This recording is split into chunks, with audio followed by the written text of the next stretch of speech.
about you, but to me, it seems like there's been a ton of unrest over the last 2 years, right? Like there's freaking war, that thing that happened that I can't say because of the algorithms. It's just been really chaotic. There's been a lot of season of unrest right now. Rising inflation, just to name a couple things. And so it feels a little chaotic. Somebody on the radio the other day said it's been wonky. It's been wonky times. And I feel like life just hasn't been the same since February 2020. Maybe you can relate. And so what I'm gonna do in this video is I'm going to share how I choose to deal with these challenges as a business owner. Now, some of you may choose to deal with this in other ways. Some of you might actually get offended by the way I choose to deal with all this stuff, but this is just what works for me. And I wanted to share my tips on how to deal with challenging, stressful, uncertain times as a business owner. First question that I ask myself is, what can I control? Some things we can control and some things we can't. And there's a lot of things going on in the world right now that we just can't control. We can't control inflation. We can't control war. We can't control any of this. So asking myself, can I control this outcome, whatever I might be talking about, has brought me a lot of peace as a business owner. Most of the times the answer to that question is no. So I simply refuse, and this is where you might disagree or you might do it differently, but I refuse to spend any mental energy on things I can't control. Period, end of story. Can I control it? No? Okay. If big picture, I cannot control the world events that are happening, there are still some things I can control. They're smaller, but there's still some things I can control. I do not watch the news, ever.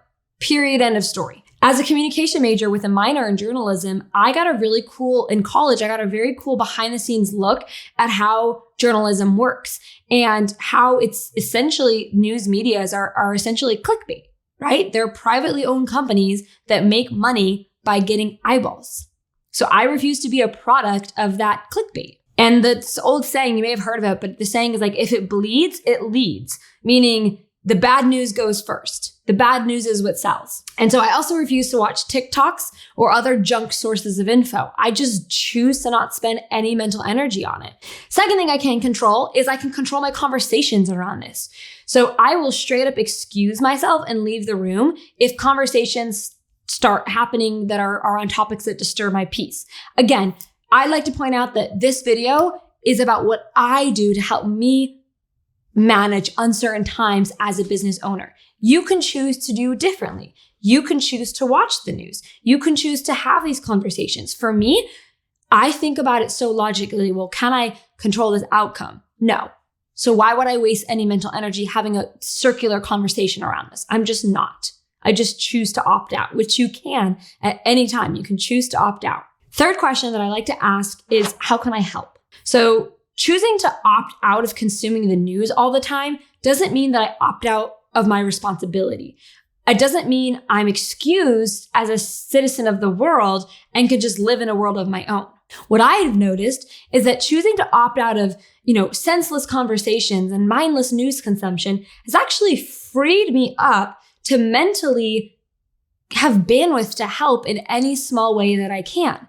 So it's almost like by not getting the feeling, right? Because when you talk about this stuff, when you watch the news, you feel like you're being a good citizen. You feel like you're plugged in, you're doing the right thing, but you're actually not really helping anybody by just watching the news, are you? Instead, I've freed myself up to help it's hard to help in really big life things, but in any small way that we can, I actually have the bandwidth to do that now that I'm not spending time in circular conversations. And I want to give you a couple examples of this. So back in June of 2020, everyone was posting black squares, et cetera, right? There's a lot of civil unrest. So I chose to do something different. What I chose to do is pay an amazing woman, Nina, her name's Nina, she was a mentor of mine, and she walked me through gaps in my knowledge when it came to creating an inclusive community and creating an inclusive workspace. It's just, there's a lot of gaps in my knowledge with that. And there was a lot of gaps. Of course, there still is, but there was a ton of gaps in my knowledge from my background, learning about people who look differently or who come from different backgrounds or whatever it might be. And I wanted to make sure I was creating a community that was inclusive. I didn't want to put my foot in the mouth and say the wrong thing or hurt somebody or be, non-inclusive. It was important to me. It was a value of mine. So instead of having conversations around it, instead of doing what I considered to be performative things, I was like, okay, well, how can I actually help? If I look at my life, how can I actually help? And paying somebody to mentor me and fill in the gaps and help me create a real improvement in my community, in my workplace, felt very tangible. It felt like it was something I could actually do. And that's what felt right to me. Second thing is the other day we were hiring an assistant video editor. And so I noticed that one of the applicants was from the Ukraine. And I'm noticing that a lot as I go on Upwork. I'm noticing that there's a lot of people right now from the Ukraine who are applying for jobs. So we're still in the hiring process. I'm not going to make a hiring decision just based on that. But it was something I noticed, so I was more mindful. I was like, oh, that would be really cool if that could work out, because I would love to hire somebody from the Ukraine right now. Now, I'm not going to make a full on, I'm going to hire the person who's qualified. So if it's a good fit.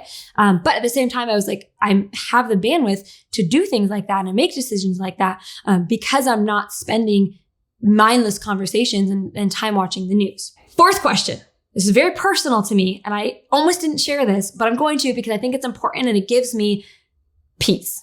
The fourth question is, what is the hierarchy? I personally believe that I have a hierarchy of responsibility, a hierarchy of priorities. So what is that hierarchy of priorities? First, it's me. You cannot pour from an empty cup. Then it's my husband and my immediate family. Then it's my business. Then it's everything else. That is my hierarchy. So I think I eliminate a lot of stress in my life by keeping my focus on what my priorities are. So the question then becomes, have I met my responsibilities, my priorities to myself, right? Taking care of myself, my health, my mental health, creating good boundaries for me as a human. Have I met my priorities and responsibilities to my husband, the love of my life, the best friend of mine, to my family, right? I'm expecting, a lot of you guys know that. So I have my first kid on the way. That's going to change a lot, right? There's going to be a lot more responsibilities in that department soon. And then to my business. Everything else comes after. And so until I have met those responsibilities, to those four things, everything else takes a backseat. I can't do everything. I'm one person. You're one person. You can't do everything. And so maybe you have a different list of priorities, right? If you're more spiritual, maybe yours is God, family, maybe you don't have a husband or whatever, right? Like your priorities and values could be different, and that's cool. It's not the point.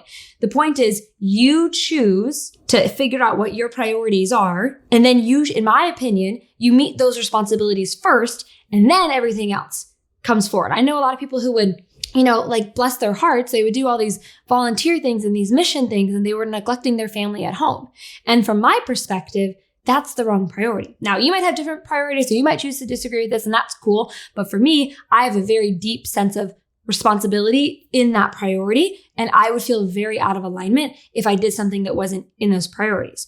And so in a very practical day-to-day perspective, I don't have to worry about doing anything else until I've met my day's priorities to myself, to my husband, to my family, to my business, and then everything else. So I wrote down here something that I wanted to share, which is I think that big world stuff, right? World events that are happening, especially if you're younger like me, right? We're coming into adulthood, we're approaching our 30s, and like, oh my gosh, there's so much stuff happening. I think that big world stuff, it can feel like we can't make a difference, or it's impossible to control, or like this is it's spiraled out of control. But I don't know that that's true. I think there are still some things that we can control, and we can personally, and we should do those things that are within our scope of control. So for example, we can personally limit the amount of time we spend watching stuff designed to make us stressed. The news is designed to make you feel miserable. The news is designed to get clicks. So it's designed to be dreadful. We can speak with our money, and we can choose to put our money to causes that we believe in or businesses that have similar values. We can choose where we send our dollars. And finally, we can get clear on our priorities and where our energy and where our time and where our focus should be going. So that is what I do. That is how I manage uncertain times as a business owner. I'd love to hear how you do. If you have any tips that you want to add, please leave a comment. I'm super curious to get everybody's perspective on this. It always feels a little like vulnerable, I guess, to share what works for me. If something else works for you, that's fine. I'm not here to tell you I'm right or that you should do it my way. I'm just sharing this is what works for me. Hopefully you liked this video. If you liked it, give it a thumbs up. Subscribe if you want to get more videos on this channel. What I typically talk about are things like making money, growing on social media, growing an online business. So be sure to hit subscribe so you don't miss videos. We do 3 amazing videos every single week. So be sure to hit that subscribe button, turn notifications on so you don't miss it, and I'll see you in the next video.